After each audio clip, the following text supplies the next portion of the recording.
حضرت امیر المومنین جناب سیدنا علی المرتضیٰ کرم اللہ وجہ الکریم، انہوں نے کسی اعرابی کو، کسی دیہاتی کو دیکھا کہ وہ توبہ کر رہا ہے اور ان الفاظ کے ساتھ اللہ کی بارگاہ میں عرض کر رہا ہے کہ یا اللہ تو مجھے معاف فرما دے، میں گناہ گار ہوں۔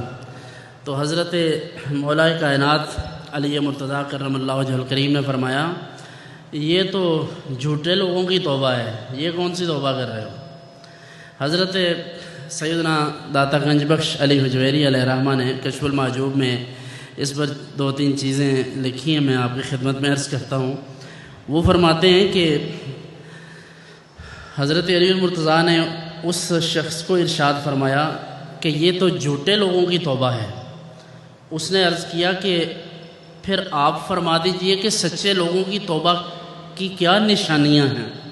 اگر کسی نے سچی توبہ کرنی ہے یا جو سچے لوگ حقیقتاً توبہ کرنے والے ہیں وہ کیا کرتے ہیں، کس عمل سے یہ پتہ چلے گا کہ یہ توبہ صحیح ہے؟ تو آپ نے چند چیزیں ارشاد فرمائیں۔ ارشاد فرمایا کہ جب کوئی شخص سچے دل سے توبہ کرتا ہے تو سب سے پہلے اس کے دل میں پچھلے تمام گناہوں پر ندامت آ جاتی ہے، شرمندگی آتی ہے اس کے دل میں۔ تو جب تک گناہوں پر شرمندگی اور افسوس نہ ہو اس وقت تک توبہ مقبول نہیں ہو سکتی۔ دوسری بات ارشاد فرمائی کہ جو فرائض اللہ نے تمہارے ذمہ لگائے تھے کیا تم نے وہ پورے کر لیے؟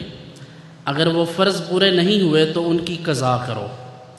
یہ دوسری چیز ہے توبہ کے لیے، کیونکہ آپ کے ذمہ سینکڑوں قضا نمازیں ہوں تو آپ بے شک بلا ناغہ تہجد بھی پڑھیں، اشراق اور چاشت بھی پڑھیں، اوابین بھی پڑھیں، تو یہ سارے نوافل ہیں۔ نفل اگر 1000 بھی ہو تو 2 رکعت فرض کی برابری نہیں کر سکتا، کیونکہ نفل کی جو حیثیت ہے وہ تطوع ہے، وہ تو اللہ تعالیٰ کی بارگاہ میں قرب کا ذریعہ ہے، وہ ہم پر فرض تو ہے نہیں۔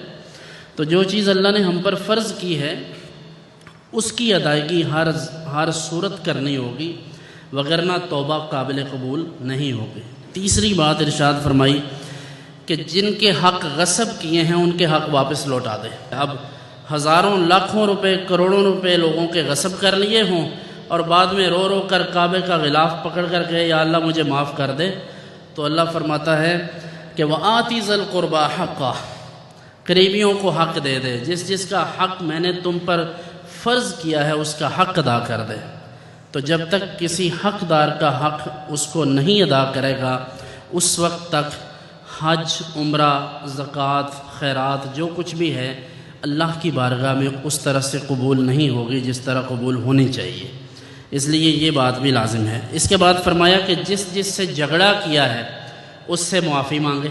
اب یہ مشکل ترین کام ہے کسی سے معافی مانگنا، اور بسا اوقات انسان یہ تعین کر ہی نہیں پاتا کہ اس سے کوئی گناہ یا غلطی سرزد ہوئی ہے، کیونکہ وہ یہ سمجھتا ہے کہ میں نے تو کوئی گناہ نہیں کیا، لیکن وہ ہوتا گناہ ہے۔ اس لیے کوشش کرنی چاہیے کہ اگر خیال یہ بھی ہو کہ میں نے غلط نہیں کیا پھر بھی معافی مانگ لے، کیونکہ اللہ تعالیٰ توبہ کرنے والوں کو، معاف کر دینے والوں کو اور معافی کو پسند کرنے والوں کو اللہ پسند فرماتا ہے۔ تو اس لیے فرمایا کہ جھگڑا اگر کیا ہے تو پھر کسی سے، جس سے بھی جھگڑا ہوا ہے اس سے معافی مانگے۔ اس کے بعد ارشاد فرمایا کہ آئندہ گناہ نہ کرنے کا عزم بھی کرے۔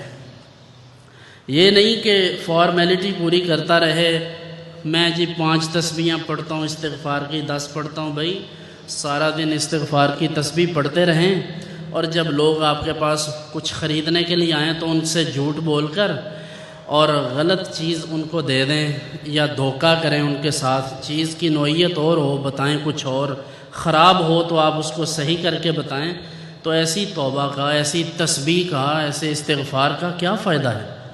تو حقیقی توبہ یہ ہے کہ دل اس بات کو تسلیم کرے کہ مجھ سے گناہ سرزد ہوا ہے اور پچھلے گناہوں پر شرمندگی ہو، فرائض میں جو کوتاہی ہوئی ہے ان کو دوبارہ سے ادا کرنے کی کوشش کرے، جن کے حق چھین رکھے تھے ان کے حق واپس کرے، جس سے بلا وجہ جھگڑا کیا تھا ان سے معافی مانگے اور اللہ کی بارگاہ میں عرض کرے کہ اے اللہ میں آئندہ گناہ نہیں کروں گا۔